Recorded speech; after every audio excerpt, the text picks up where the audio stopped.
Welcome, fellow Hearthstone fans, to the 2016 America's Winter Championship. My name is Travis Grandjam, coming to you live from the tavern for the deciding game in this best-of-5 semifinal match between Puffin and Zenstyle. Puffin is red hot, fresh off his win in the Innkeepers Showdown tournament. We saw him win games with Freeze Mage and Zoo Warlock today, now dusting off his Oil Rogue for the first time for all the marbles.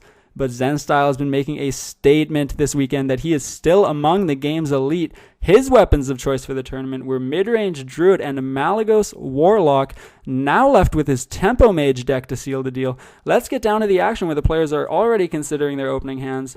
And we get a look here at Zenstyle as he is looking at Mana Worm with Arcane Missiles, Arcane Blast, and Counterspell. Let's see what he decides to replace. Replaces the counterspell, picks up a second copy of Mana Worm here. So that is an intimidating hand, boys and girls. Double Mana Worm with the coin and 2 1-mana spells. Picking up Mirror Entity, which is never too terrible against most rogue decks. Just playing 1 Mana Worm, not going to coin turn 1, passes it back to Puffin. And Puffin has a bevy of early game removal here to choose from. He has Eviscerate, SI7 Agent, even a Blade Flurry, which sometimes is reserved for late game, but can be quite effective at taking down small minions. Chooses to Dagger Mastery and pass. And Zenstyle, on his turn 2, drawing Sorcerer's Apprentice, which enables an extremely fast start here. Let's see how he decides to play it.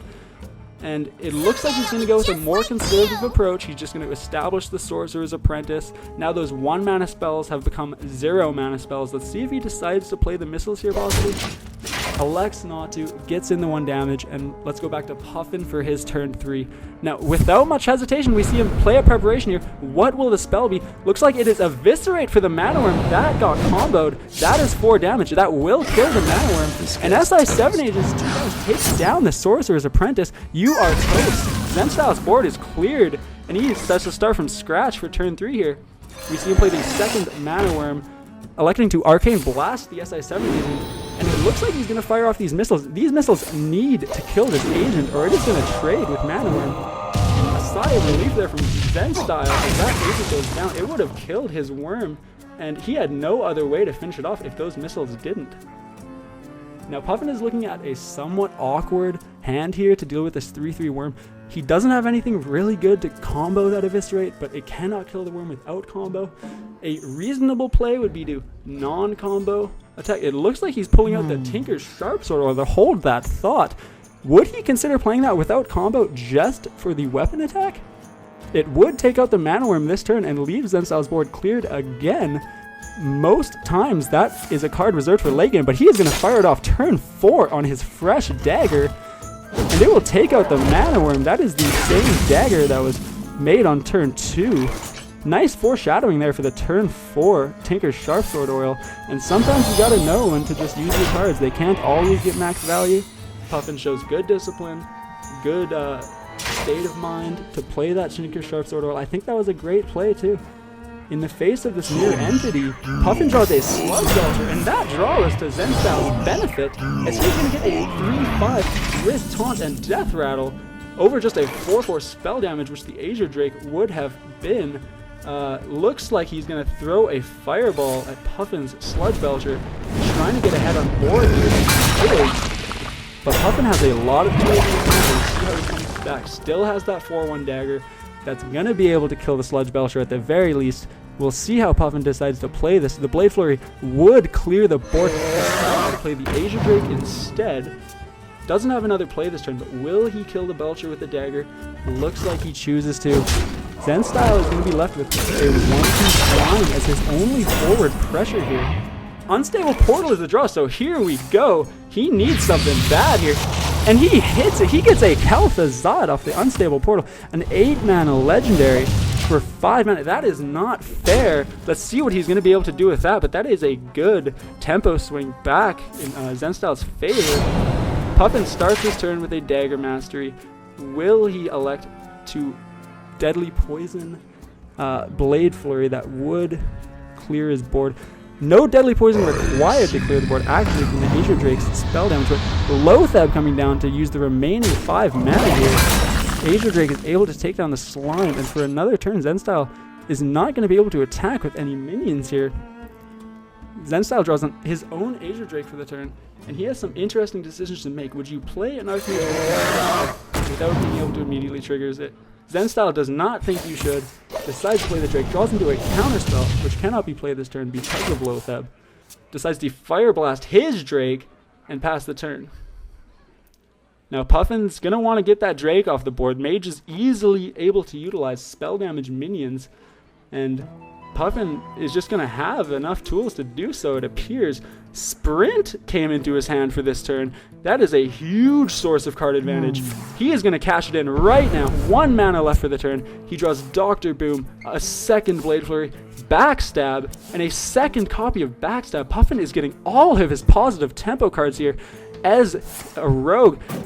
Looks like he's going to elect to use this Deadly Poison with his remaining 1 mana to clear a mirror image. Loatheb will clear the other 0 damage, leaving Zenstyle with nothing on board again. Zenstyle draws Arcane Intellect for the turn, elects to cast it to find some other answers, but nothing really better to play here. We'll see what he decides to play, but no great options. He's really starting to get behind. Goes with the Kelp. I got a 6-8 at this point. Nothing to slouch at. The tempo shift Zenstyle was looking for to get back into this game, and Violet Teacher off the top for Puffin is only exacerbating Zenstyle's problems here. Sap for the Kel'Thuzad is obnoxious. Sap was going to be good no matter what in this game for Puffin, but on the 5-mana Kel'Thuzad, that will be an 8-mana minion back in this game. We'll have to see if that is going to be relevant again in this game. That Kel'Thuzad might have had a huge impact on the game. We see him draw Dr. Boom for the turn. Without hesitation, throws the Antonidas out, coin counterspell for 2 fireballs. Now those are 6 damage each. Puffin is at 19. He needs 7 more damage to the face, and that is a possible way that Zenstyle could still win this match, despite Puffin seeming to have every advantage at every point in the game. He is sitting pretty with double Backstab, double Blade Flurry, Eviscerate, Blood Mage Thalnos even to pump up all the aforementioned cards, and Dr. Boom, which is, as we all know, the biggest late game threat that most decks seem to deploy. We even see the counterspell triggered here by a Backstab. Terrible tempo loss for Zenstyle. Nothing is going his way, it seems. He re-backstabs for another Violet Apprentice. It looks like Puffin is just getting value off of Zenstyle's counterspell there. And this Blade Flurry will clear the Antonidas, finishing him off. I am ready to learn. Attack Dagger is Blade Flurry for 4, courtesy of Blood Mage Thalnos. 9 more damage comes in from the minions. Valeera hasn't attacked yet. Gets in for another one.